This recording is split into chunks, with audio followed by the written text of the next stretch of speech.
বর্ণ ব্যবস্থা অনমনীয় হয়ে ওঠে এবং এটি তার পেশার পরিবর্তে একজন ব্যক্তির জন্ম দ্বারা নির্ধারিত হয়, যেমন ব্রাহ্মণের পুত্র সর্বদাই ব্রাহ্মণ হবে।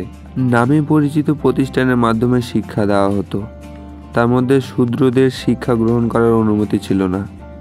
Hello guys and welcome back to my channel. নমস্কার, আমি স্বীকৃতি। আমি সচিন। আজকে আমরা একসাথে ভারতের ইতিহাসের এক অত্যন্ত গুরুত্বপূর্ণ অধ্যায়ে যাত্রা করব। আমরা আলোচনা করব প্রাচীন ভারতের সেই সুদূর অতীত সম্পর্কে, যেখানে সভ্যতার সূচনা, ধর্মের জন্ম এবং সমাজের গঠন হয়েছিল। আজকের ভিডিওতে আমরা আগের এবং পরের বৈদিক যুগের 1000 বছরের ইতিহাস খুঁটিয়ে দেখব। আমরা জানতে চেষ্টা করব সিন্ধু সভ্যতা থেকে আর্যদের আগমন, বৈদিক সাহিত্যের উদ্ভব, ব্রাহ্মণ সমাজের গঠন এবং সময়কালে ভারতীয় উপমহাদেশে ঘটে যাওয়া সবচেয়ে গুরুত্বপূর্ণ ঘটনাগুলি। তোমরা যদি ভারতীয় ইতিহাসে আগ্রহী হও, তাহলে এই ভিডিওটি তোমাদের জন্য অবশ্যই উপকারী হবে। তোমরা শিখতে পারবে আমাদের সংস্কৃতির মূল, আমাদের ধর্মের উৎস এবং আমাদের সমাজের গঠনের ইতিহাস। এর আগের ভিডিওতে আমরা বলেছি সিন্ধু সভ্যতার উৎপত্তি এবং আর্য আগমনের কিছু ধারণা। আজকের ভিডিওতে আমরা তুলে ধরব ভারতীয় উপমহাদেশের 1000 বছরের ইতিহাস। আর্লি বৈদিক যুগ 500 বছর, লেটার বৈদিক যুগ 500 বছর। হাজার হাজার বছর আগে একদল মানুষ ভারতীয় উপমহাদেশে আগমন করেছিল। তাদেরকেই আমরা আর্য বলি। তাদের আগমন ভারতীয় ইতিহাসের এক অধ্যায়ের শুরু। আজকে আমরা একসাথে যাত্রা করব সেই যুগে। সঠিক তথ্য ও প্রমাণ না থাকার কারণে এই যুগটিকে নিয়ে অনেক বিতর্ক আছে।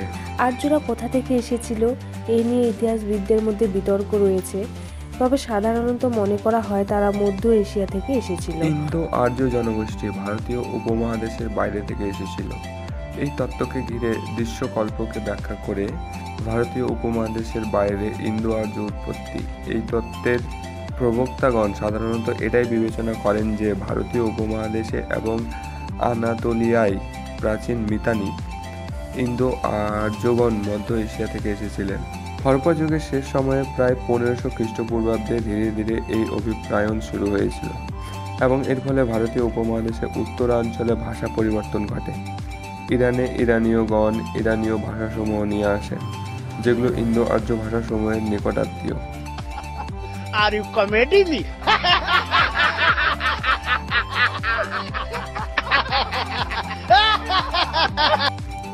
ইন্দো আর্য এবং ইরানিদের জন্ম হয়েছিল প্রত্ন ইন্দো ইরানির সংস্কৃতি থেকে। 2100 থেকে 1800 খ্রিস্টপূর্বাব্দে ক্যাম্পিয়ান সাগরের উত্তরে মধ্য এশিয়ার স্তেপে সিনতাস্তা সংস্কৃতি হিসাবে প্রেটো ইন্দো ইরানির সংস্কৃতির বিকাশ ঘটে। সেই অঞ্চলে বর্তমান রাশিয়া এবং কাজাখস্তান অবস্থিত। পরবর্তীতে 1800 থেকে 1400 খ্রিস্টপূর্বাব্দে আরাল সাগরের চারপাশে তা ইন্দ্র নাভো সংস্কৃতি হিসাবে আরও বিকশিত হয়। এই পেট্রো ইন্দো ইরানীয়রা দক্ষিণ থেকে অভিপ্রায়ন করে ব্যাকট্রিয়া মার্জিয়ানা সংস্কৃতি তৈরি করে, যেখান থেকে তারা তাদের বৈশিষ্ট্যপূর্ণ ধর্মীয় বিশ্বাস এবং ধর্মীয় আচার নিয়ে আসে। 1800 থেকে 1600 খ্রিস্টপূর্বাব্দে ইন্দো আর্যরা ইরানীয়দের থেকে আলাদা হয়ে যায়। এরপর ইন্দো আর্যরা আনাতোলিয়া এবং দক্ষিণ এশিয়া, বর্তমান আফগানিস্তান, বাংলাদেশ, ভারত, পাকিস্তান ও নেপাল এর উত্তরাঞ্চলে অভিপ্রায়ন করে। Not bad, not bad. Now you. তারা কৃষিজীবী ছিল এবং ঘোড়া পালন করত। আর্যরা ভারতে এসে সিন্ধু নদীর তীরে বসতি স্থাপন করে। তারা নিজেদের ধর্ম, সংস্কৃতি এবং সমাজ ব্যবস্থা গড়ে তোলে। আর্যদের আগমন স্থানীয় জনগণের জীবনযাত্রায় বড় পরিবর্তন এনে দেয়। ধীরে ধীরে আর্য সংস্কৃতি স্থানীয় সংস্কৃতির সাথে মিশে গিয়ে একটি নতুন সংস্কৃতির জন্ম দেয়। প্রথমে আলোচনা করব আর্লি বৈদিক যুগের ব্যাপারে। এই আর্লি বৈদিক যুগটি খ্রিস্টপূর্ব 1500 থেকে খ্রিস্টপূর্ব 1000 পর্যন্ত ছিল বা ধরা হয়। ঋগ্বেদ হলো আর্লি বৈদিক যুগের একটি সাহিত্য। ঋগ্বেদ হলো প্রার্থনার সংকলন। এতে অগ্নি, ইন্দ্র, বরুণ এবং সূর্যের মতো বেশ কয়েকটি দেবতাকে দেওয়া প্রায় 1028টি স্তোত্র রয়েছে। আর্লি বৈদিক সমাজ ছিল পিতৃতান্ত্রিক, কিন্তু নারীরা অনেক সুযোগ সুবিধা এবং স্বাধীনতা উপভোগ করত। আর্লি বৈদিক যুগ থেকেই সমাজে 4টি বর্ণ যেমন ব্রাহ্মণ, ক্ষত্রিয়, বৈশ্য এবং শূদ্রের উপর ভিত্তি করে গড়ে উঠেছিল। আর্লি বৈদিক যুগের অর্থনীতি সাধারণত গবাদি পশু পালন এবং কৃষির উপর ভিত্তি করেছিল। আর্লি বৈদিক যুগে আর্যরা বেশ কয়েকটি গ্রাম একত্রে একটি গোষ্ঠী বা ভিজ গঠন করেছিল, যার নেতৃত্বে ছিলেন বৃহস্পতি।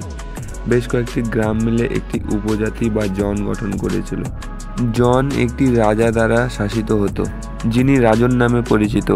এবার বলবো লেটার বৈদিক যুগ বা পরবর্তী বৈদিক যুগ। খ্রিস্টপূর্ব 1000 থেকে 500 খ্রিস্টপূর্বাব্দের সময়কালকে পরবর্তী বৈদিক যুগ বলা হয়। এই লেটার বৈদিক যুগে সামাজিক, রাজনৈতিক এবং অর্থনৈতিক জীবনে বেশ কিছু পরিবর্তন ঘটতে শুরু করে, যা আমরা এখন আলোচনা করব।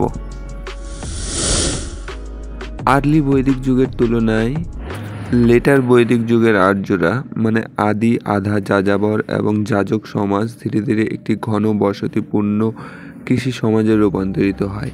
এই সময়কালে আর্যরা সপ্ত সিন্ধু এলাকা থেকে পূর্ব দিকে সরে যায় এবং পশ্চিম উত্তরপ্রদেশ এবং গঙ্গা যমুনা দোয়াবে বসতি স্থাপন শুরু করে। তারা কোশল, দোয়াবের পূর্ব এবং কাশীতে বারাণসী অঞ্চল রাজ্য স্থাপন করে।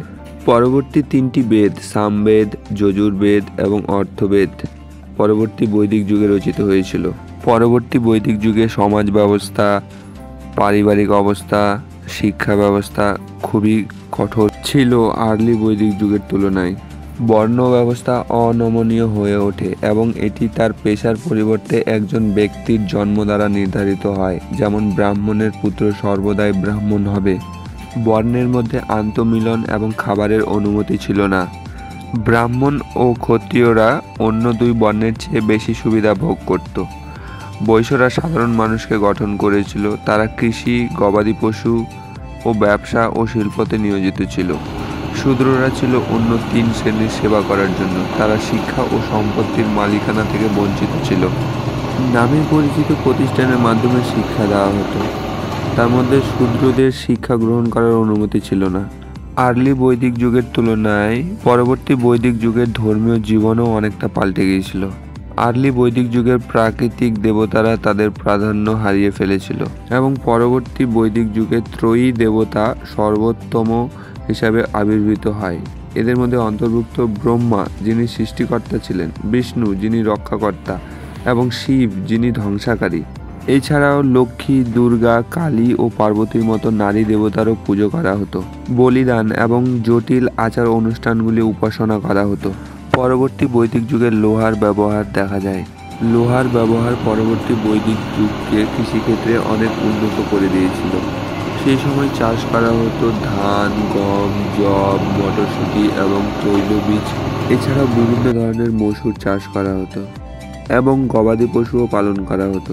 এইসবের পরেও কালক্রমে পরবর্তী বৈদিক যুগের কঠোর প্রভাবের কারণে এবং ধর্মের জটিলতার কারণে সাধারণ মানুষকে অনেক প্রভাবিত করেছিল। তারা বুঝে উঠতে পারেনি কী করবে। ফলস্বরূপ পরবর্তী বৈদিক যুগের শেষের দিকে নতুন ধর্মের আবির্ভাব ঘটে, যা ছিল খুবই সহজ একটি ধর্ম। বন্ধুরা, তোমরা কি বলতে পারবে সেই ধর্মটি কি বা কার দ্বারা এই ধর্মটি শুরু হয়? এমনিতেই বৈদিক যুগে তেমন কিছুই প্রত্নতাত্ত্বিক ও ঐতিহাসিক প্রমাণ পাওয়া যায় না। তারপরেও বৈদিক যুগের একটা প্রভাব লক্ষ্য করা যায় আজও। সেই প্রভাবটি ভালো না খারাপ সেটা তোমরা কমেন্ট করে জানাবে, তাহলে আমাদের কষ্ট করে ভিডিও তৈরি করার মূল্য পাবো। আজকের ভিডিওতে আমরা প্রাচীন ভারতের 1000 বছরের ইতিহাসকে খুব সংক্ষেপে খুঁটিনাটি করে দেখলাম। আগের ও পরের বৈদিক যুগের সভ্যতা, সমাজ, ধর্ম আর রাজনীতি সব কিছুই আমাদের জীবনকে আজও প্রভাবিত করে। আজকের এই ভ্রমণে আমরা অনেক কিছু জানলাম, কিন্তু এখনও অনেক কিছু জানার বাকি। প্রাচীন ভারতের ইতিহাস এক অসীম মহাসাগর। তোমরা কি জানো ভারতের কোন রাজ্যে সিন্ধু সভ্যতার সবচেয়ে বড় খননস্থল পাওয়া গিয়েছিল? অথবা মহাভারতের যুদ্ধ কোন নদীর তীরে হয়েছিল? এই সব প্রশ্নের উত্তর খুঁজতে থাকো। আমাদের চ্যানেলে নতুন ভিডিওর জন্য সাবস্ক্রাইব করো এবং বেল আইকনটি চাপো। আর হ্যাঁ, ভিডিওটি ভালো লাগলে লাইক ও শেয়ার করতে ভুলবে না। ধন্যবাদ।